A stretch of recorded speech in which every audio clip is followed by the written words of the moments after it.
आणि आता बातमी पावसाच्या संदर्भातील आहे। हवामान खात्याने मुंबईसाठी पावसाचा ऑरेंज अलर्ट जारी केलाय। मुंबईकर पुन्हा एकदा त्यामुळे अलर्ट मोडमध्ये आलेले आहेत।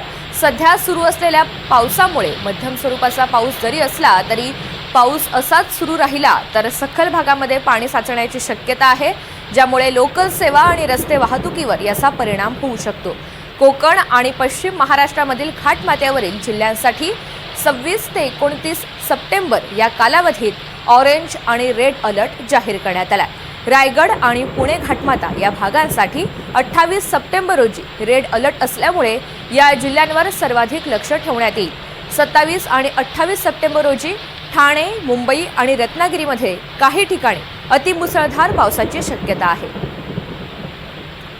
ऋतिक गणकवार आपल्या सोबत आहेत। अधिकची माहिती जाणून घेऊयात। ऋतिक, कोणकोणत्या विभागाला अलर्ट जारी करण्यात आलाय? नक्कीच ऋतुजा, आपण बघतोय की मागचे काही दिवस पावसाला मुंबईमध्ये उत्पन्न होती, मात्र आता मुंबईमध्येच जोरदार पाऊस सुरू झालेला आहे। एकंदरीत बे ऑफ बंगालमध्ये कमी दाबाचा पट्टा तयार झालेला असून याचा परिणाम असतो आता या ठिकाणी मुंबईमध्ये आज रात्रभर पाऊस असल्याचं आपल्याला पाहायला मिळालं। पावसाची गती कमी होती, त्यामुळे कुठेही सखल भागांमध्ये पाणी साचलेलं नाहीये, तसेच रेल्वेच्या वेळापत्रकावरही कुठे परिणाम झालेला नाहीये।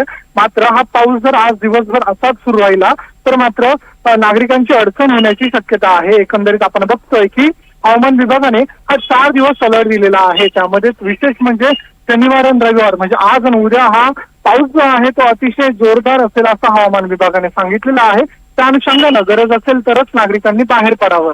तसेच ठाणे, मुंबई, कोकण किनारपट्टी जी आहे तसेच मध्य महाराष्ट्र, पश्चिम महाराष्ट्र याला हा अलर्ट असणार आहे। ऋतुजा, धन्यवाद सविस्तर माहितीसाठी।